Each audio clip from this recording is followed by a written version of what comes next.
그때 예수님께서 수석 세제들과 백성의 원로들에게 말씀하셨다. 다른 비유를 들어보아라. 어떤 밭임자가 포도밭을 일구어 울타리를 둘러치고 포도학을 파고 탑을 세웠다. 그리고 소작인들에게 내주고 멀리 떠났다. 포도철이 가까워지자 그는 자기 몫의 수출을 받아오라고 소작인들에게 종들을 보냈다. 그런데 소작인들은 그들을 붙잡아 하나는 매질하고 하나는 죽이고 하나는 돌을 던져 죽이기까지 하였다. 주인이 다시 처음보다 더 많은 종을 보냈지만 소작인들은 그들에게도 같은 짓을 하였다. 주인은 마침내 내 아들이야 존중해 주겠지 하며 그들에게 아들을 보냈다. 그러나 소작인들은 아들을 보자 저자가 상속자다.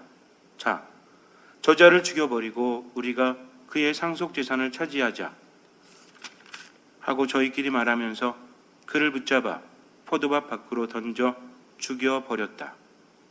그러니 포도밭 주인이 와서 그 소작인들을 어떻게 하겠느냐? 그렇게 악한 자들은 가차없이 없애버리고 제때에 소출을 바치는 다른 소작인들에게 포도밭을 내줄 것입니다. 하고 그들이 대답하자 예수님께서 그들에게 말씀하셨다. 너희는 성경에서 이 말씀을 읽어본 적이 없느냐? 집 짓는 이들이 내버린 돌, 그 돌이 모퉁이의 머릿돌이 되었네. 이는 주님께서 이루신 일, 우리 눈에 놀랍기만 하네. 그러므로 내가 너희에게 말한다. 하느님께서는 너희에게서 하느님의 나라를 빼앗아 그 소출을 내는 민족에게 주실 것이다. 주님의 말씀입니다. 그리스도님 찬미합니다. 아무것도 가진 것 없는 이에게 하느님께서는 그들을 당신의 하늘나라인 포도밭으로 부르십니다. 그리고 일을 하게 만들었죠. 처음에는 감사했지만 시간이 지날수록 그들은 교만해지게 됩니다. 그래서 소작인이라는 처지를 잃어버리고 주인의 아들까지도 죽이고 자기들이 그 땅을 차지하려고 하죠. 얼마나 교만한 행동입니까? 어쩌면 감사하지 못한 우리도 마찬가지예요. 마치 내 삶이 전부인 것처럼 하느님께 받았으면 감사로 끝나면 안 돼요. 그만큼 하느님께 돌려드려야 합니다. 그것이 무엇입니까? 바로 사랑과 배려라는 거죠. 내가 받은 것이 있다고 생각하고 감사한다면 다른 이들에게, 정말 필요한 이들에게 베풀어 주도록 하십시오. 그렇지 않으면 우리는 소작인들과 똑같아요. 그들 역시 억울하죠. 내 것을 손에서 놓지 않으려고 합니다. 그러나 정말 중요한 것은 내 모든 것, 숨을 쉴 수 있는 것조차도 하느님께 받았다는 거죠. 그러니 감사하면서 남은 삶을 베풀면서 사십시오. 주님께서는 더 많은 것들을 주십니다. 떼제 미사는 촛불을 켜고 내 마음을 담아서 하느님을 찬미하는 가운데 여러분들이 적극적으로 참여하는 만큼 은총은 더 커지죠.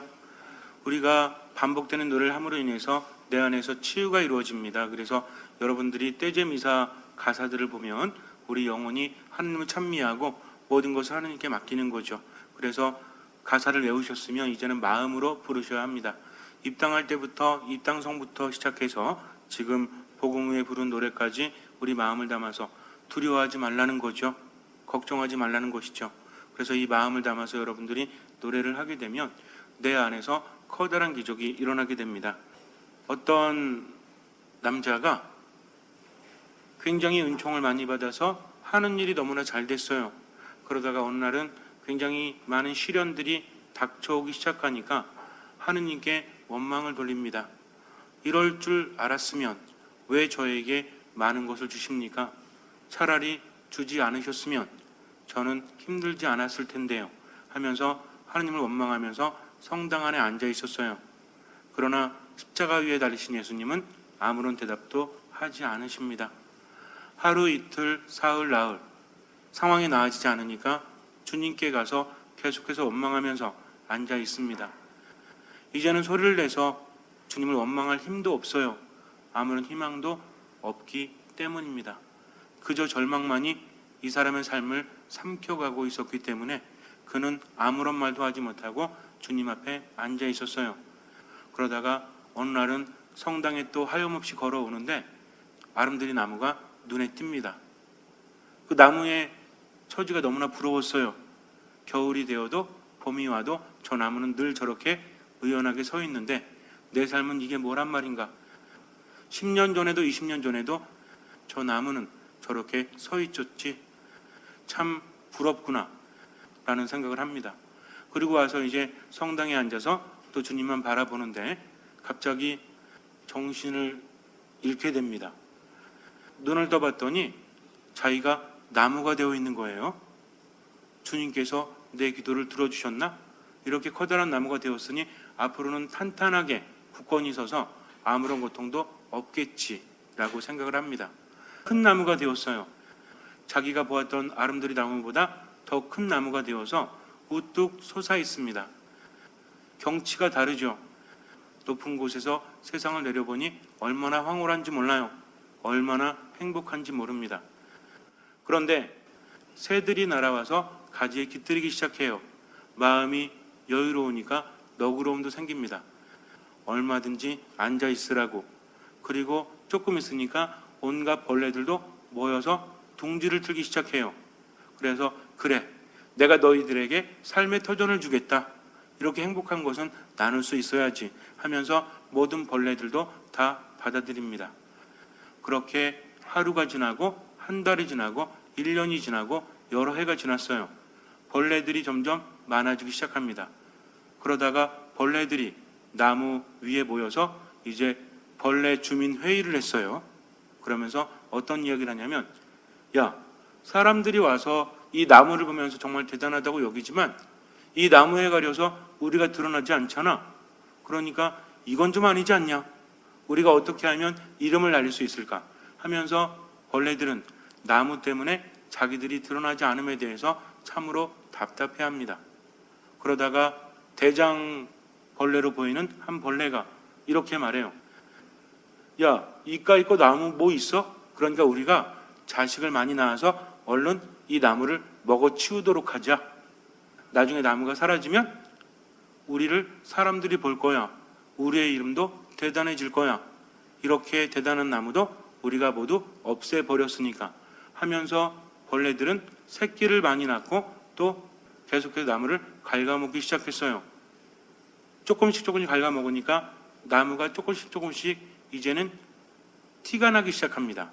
그러니까 나머지 벌레들도 야, 대단하다 하면서 야, 저 벌레는 오늘 하루에 이만큼을 먹었대 하면서 그들을 칭찬했어요. 칭찬해 주니까 벌레들이 더 열심히 나무를 갉아먹기 시작합니다. 굉장히 큰 나무였지만 모든 벌레들이 합심해서 그렇게 열심히 갉아먹은 결과 얼마 지나지 않아서 그 큰 나무가 쿵 하고 쓰러지게 됩니다.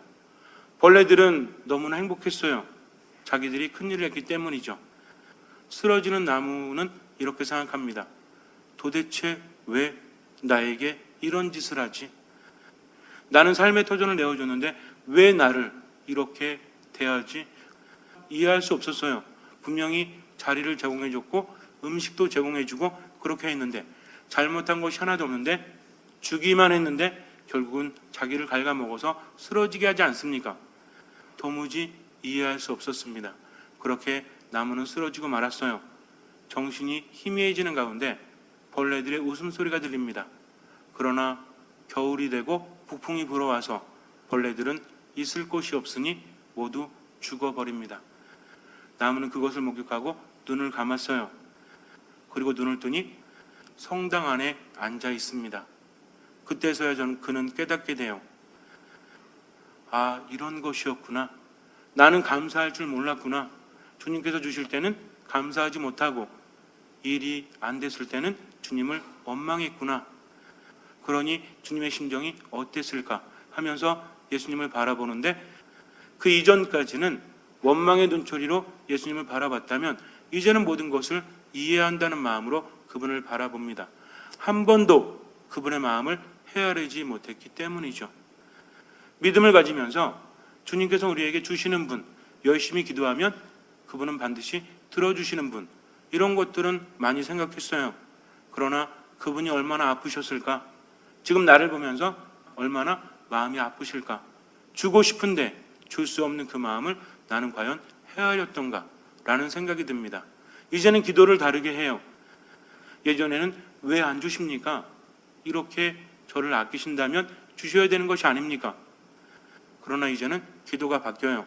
말씀 안에서 그분의 뜻이 무엇인지를 깨닫게 됩니다. 아, 주님께서 원하시는 것이 바로 이런 것들이었구나.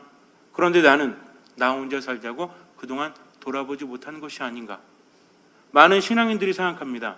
개인적인 신앙이 전부라고. 그러면서 내가 착하게 살고 내가 복을 받으면 그것으로 족한 것이라고. 그러면서 주님께 많은 것들을 바라죠. 그런데 성경을 읽어보면 구약이나 신약이나 때로는 전혀 느끼지 못했던 강렬한 말씀이 우리에게 다가오기도 하지 않습니까? 신앙이라는 것은 주님께서 우리에게 무언가를 맡겨주셨고 그 무엇인가를 우리가 어떻게 키워가느냐, 이게 중요하다는 거죠. 많은 사람들이 신앙생활하면서 주님께 청하면서 얼마나 받을 수 있을까, 이것을 생각하지만 진짜 신앙이라는 것은 주님께서 우리에게 무엇인가를 맡기셨고 내가 이것을 어떻게 다루고 있는가, 어떻게 키워가고 있는가, 이것이 더 중요합니다. 여러분들은 이런 것에 대해서 생각하셨어요? 늘 개인적인 삶에서 벗어나지 못하지는 않으셨습니까? 그러면 하느님이 그렇게 째째한 분이십니까? 우리 개인에게 뭔가를 주고 또 뭔가를 더 줘야 되고 이런 자동 판매기 같은 분이 주님이 아니시라는 거죠. 정말 중요한 것은 그분의 뜻이 세상에서 이루어지도록 내가 참여할 때 하느님께서는 우리에게 더 많은 것들을 주신다는 거죠. 이것을 잊으면 안 돼요. 그래서 믿음이라는 것은 사명을 포함한다는 겁니다. 이제는 생각을 바꿔야 합니다. 하느님의 뜻이 내 안에서 얼마나 이루어지고 있는지를. 이사야 예언자는 말하죠. 구약에서 하느님의 뜻을 우리에게 전해준 사람들을 우리가 뭐라고 부릅니까? 예언자라고 부르죠. 그들은 하느님의 뜻을 전해주는 사람들이었지 미래를 예언하는 사람들이 아니었어요. 근데 예언할 수밖에 없었던 것은 무엇 때문입니까? 말을 안 들어 처먹으니까. 그러니까 너희들 말 안 들으면 이렇게 될 것이다라는 예언을 했던 거죠. 너무 굳어 있으실 필요 없어요. 제가 저 웃겨드리려고 안 들어 처먹었다고 그랬는데도 네, 그렇구나, 이러실 필요 없어요. 제가 여러분에게 얘기할 때 조금 딱딱하게 들릴지 모르겠지만 편안하게 들으시면 돼요. 그러니까 예언자들은 하느님의 뜻을 사람들에게 전해주고자 했죠. 그런데 사람들은 그것을 받아들이지 못합니다. 이사야 예언자는 우리에게 만군의 주님의 포도밭에는 이스라엘 집안이요 유다 사람들은 그분께서 좋아하시는 나무라네. 그분께서는 공정을 바라셨는데 피 흘림이 웬 말이냐, 정의를 바라셨는데 울부짖음이 웬 말이냐 라고 말씀하십니다. 그러니까 하느님께서는 당신의 무엇이 세상에서 이루어지기를 바라시죠? 그분의 정의가 세상에서 이루어지기를 바라십니다. 여러분들은 하느님의 정의에 대해서 생각해 보셨습니까? 내 삶 안에서 왜 안 주시는 거지? 라는 생각은 많이 하는데 도대체 하느님의 정의가 무엇일까는 정말 생각하고 계십니까? 지금 이 세상에서 우리나라를 비롯한 온 세상에서 하느님의 정의가 이루어지고 있는가? 짓밟히고 있는가? 신앙인들은 늘어나고 있죠. 우리 가톨릭을 포함해서 그리스도교인들이 얼마나 많이 늘어갑니까? 저녁에 산꼭대기 가서 보면 뭐만 보이는지 아세요? 십자가만 보여요. 그렇다면 그 십자가만큼 주님의 정의가 세상에 울려 퍼지고 있습니까? 이 모든 것들에 대해서는 우리가 하느님 앞에 가서 심판을 받아야 한다는 거죠. 그저 나쁜 짓만 안 하면 천국에 갈 수 있는 것이 아닙니다. 그분의 정의가 이루어질 수 있도록 우리가 노력해야 한다는 거죠. 근데 이 정의에 반드시 필요한 게 무엇인지 아십니까? 아무리 옳다고 할지라도 이것이 없으면 온전한 정의라고 말할 수 없어요. 그것은 무엇입니까? 바로 사랑이라는 거죠. 사랑이 결여된 정의는 폭력적으로 변할지 몰라요. 그것은 이기적입니다. 그러나 사랑이 포함된 정의는 참으로 아름답다는 거죠. 이제는 하느님의 뜻을 알아야 돼요. 우리한테 너무 주려고 하시지만 우리가 받지 못하는 것. 그래서 기도라는 것을 너무 내 입장에서만 하지 말고 하느님 입장에서 한번 기도해 볼 필요가 있어요. 그럴 때 많은 것을 깨닫기 때문입니다. 우리는 달라고만 하지만 주님께서는 주지 못해서 더 안달이 나신 분이죠. 그러니 그 마음을 이해하고 온전히 믿을 때 우리 안에는 희망이 있지 않습니까? 삶에 어려움이 있거나 괴로움이 있을 때 왜 이렇게 힘든 거야 하면서 신앙도 포기하고 모든 것을 포기하는 사람은 참된 믿음이 있다라고 말할 수 없죠.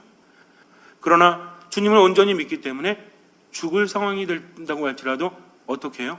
죽을 상을 짓는 것이 아니라 웃을 수 있는 것이 바로 신앙인이죠. 왜? 온전히 믿기 때문입니다. 그래서 믿음에는 무엇이 따른다 했죠? 믿음에는 믿음과 요것은 같이 간다고 그랬죠? 믿음과 소망과 사랑이라 했습니다. 그래서 참된 믿음은 무엇이 있다? 소망, 즉 희망이 있다는 거죠. 그리고 무엇이 있습니까? 사랑이 있습니다. 그러면 믿음과 희망과 사랑이 있는 곳에 정의가 있겠습니까? 없겠습니까? 당연히 있을 수밖에 없다라는 거죠. 잠시 눈을 감으세요. 고민하고 힘들더라도 두 발로 걸을 수 있으니 감사하지 않습니까? 맛있는 것을 사 먹지 못해도 두 손으로 먹을 수 있으니 감사하지 않습니까? 씹을 이빨이 있으니 감사하지 않습니까? 감사할 것이 얼마나 많은지 몰라요. 그런데 더 받지 못했다고 불평하고 사랑을 실천하지 못한다면 그 사람의 삶은 무슨 의미가 있습니까? 가진 것이 별로 없다고 할지라도 또 받은 것이 없다고 느껴질지라도 하느님께 감사하면서 정의를 실천하십시오. 그분께서 바라시는 것이 이 세상에서 이루어질 수 있도록 그렇게 동참하십시오. 그럴 때 하느님을 체험하게 됩니다. 온전히 믿고 지금 이 자리에서 기쁘게 하느님께 감사하십시오. 주님께서는 그 믿음을 보시고 우리 삶에 놀라운 기적을 일으켜 주실 것입니다. 아멘.